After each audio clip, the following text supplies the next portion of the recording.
जय माता दी दोस्तों। तो आज की इस वीडियो में हम बात करेंगे चैत्र नवरात्रि की, जो 2026 में 19 मार्च को कलश की स्थापना की जाएगी। इस दिन माँ दुर्गा की उपासना की जाएगी। तो ये जो आप अभी देख रहे हैं दोस्तों, ये मेरे पिछले नवरात्रि की ये वीडियो है। तो सोची कि ये झलकियाँ जो मैंने माता रानी की मैं जैसे पूजा करती हूँ वो आप सभी को दिखाऊं। कुछ क्लिप मैंने रखा था और YouTube की शुरुआत मैंने इसी क्लिप से ही की थी, क्योंकि मुझे पता नहीं था कि मुझे YouTube पे आना है। और मैंने एक छोटा सा क्लिप उठा करके, माता रानी का 1 मिनट का क्लिप था, और उठा करके मैंने YouTube पे डाल दिया। उस वक्त मुझे YouTube की कोई भी जानकारी नहीं थी, और कब मेरी माता रानी ने अंगुली पकड़ के धीरे धीरे आगे बढ़ा दी। तो इसीलिए मैं नवरात्रि आया तो मेरे मन में आया कि माँ की कुछ झलकियों को नवरात्रि में मैं आप सभी को दिखाऊं कि मैं कैसे पूजा करती हूँ। तो देखिए, इस तरह से मैं अपनी माता रानी का श्रृंगार करती हूँ नवरात्रि में, और मैं पूजा पाठ अपनी माता रानी की करती हूँ। ठीक है, तो मैंने अपनी नवरात्रि की तैयारी शुरू कर दी है। माता रानी के लिए बहुत सुंदर सुंदर कपड़ा लेकर के आई हूँ, जिसका मैं वस्त्र बनाऊंगी अपनी माता रानी का। और ये जो सामान सब देख रहे हैं, ये मैं अपने माता रानी को चढ़ाती हूँ।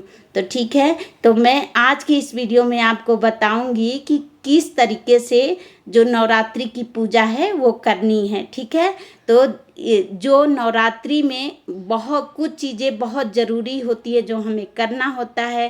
वो सबसे पहला होता है कलश स्थापन, जो हमें ज़रूर करना चाहिए। हमारे किसी भी पूजा का मतलब को परिपूर्ण करता है कलश स्थापन। ठीक है, और अखंड ज्योत भी जलानी है। तो माता रानी का ज्योत जलाना है, और अखंड ज्योत जलाना है, और कलश स्थापन करना है।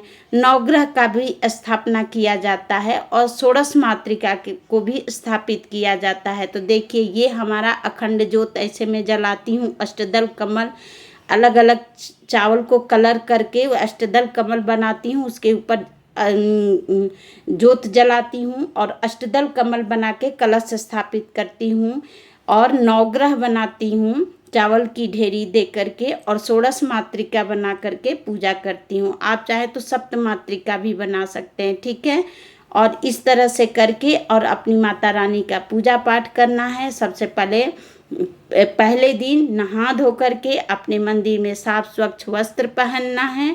और कलश स्थापना का शुभ मुहूर्त मैंने वीडियो डाल दी है, तो उसको आप लोग ज़रूर वॉच करिएगा। तो कलश जब स्थापित करते हैं तो कलश में बहुत सारी सामग्रियाँ पड़ती हैं, और उसमें सारी सामग्रियों को डाल करके पंचपल्लव और उसके ऊपर नारियल कपड़ा लपेट करके, और उसका मुख जो होता है वो अपनी तरफ होना चाहिए। तो कलश स्थापित करेंगे और दीप जलाएंगे। आप चाहे तो घी का दीपक और चाहे तो तेल के दीपक, दोनों में से कोई भी जला सकते हैं। ठीक है, और इस तरह से कलश स्थापन करके सबसे पहले जो ज्योत की पूजा की जाती है, फिर कलश की पूजा की जाती है, फिर गणेश भगवान की पूजा की जाती है, फिर नवग्रह की पूजा, फिर षोडश मातृके की पूजा, और फिर आते हैं माता रानी की पूजा के तरफ। और हमारे यहाँ भैरव की भी पूजा की जाती है। तो भैरव का जो दीपक जलाती हूँ वो सरसों तेल का दिया जलता है। ठीक है, और माता रानी का जो दीपक जलता है वो घी का दीपक जलता है।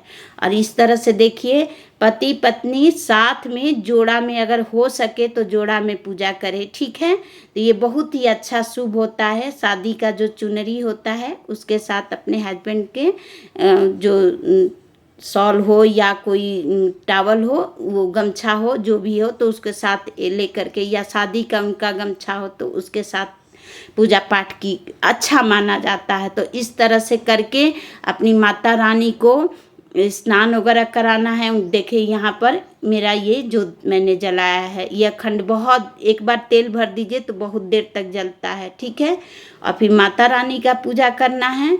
और माता रानी का पूजा आप षोडशोपचार द्वारा करना है। और माता को फिर भोग में पान का पत्ता, पंगु फल जरूर देना है। पान के पत्ते में लौंग, इलायची, बतासा, और ये माता रानी को ही नहीं, ये नवग्रह देवता को भी देना है। उनको जनेऊ अर्पण करना है, वस्त्र अर्पण करना है।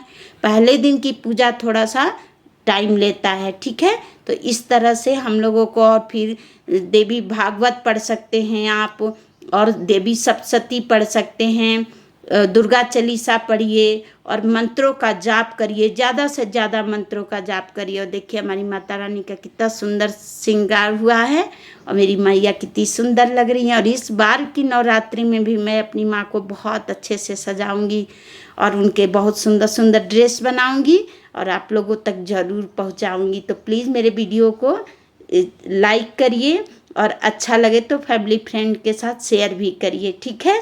तो इस तरह से करिए। मैंने सोचा कि ये वीडियो मैं आप लोग को डाल के ज़रूर दिखाऊं, ठीक है। तो अगर अच्छा लगता है आप लोगों को वीडियो तो ज़रूर कमेंट बॉक्स में जय माता दी लिखिएगा। और आप लोग भी लहसुन प्याज का त्याग नवरात्रि से पहले कर देना है, ठीक है। शुद्ध शाकाहार अपने आप को बना लेना है। 9 दिन किसी भी तरह का, जो लोग खाते भी हैं या जो लोग व्रत नहीं भी कर रहे हैं वो भी कुछ दिनों के लिए इसको वो कर देंगे, ठीक है, नहीं खाएंगे।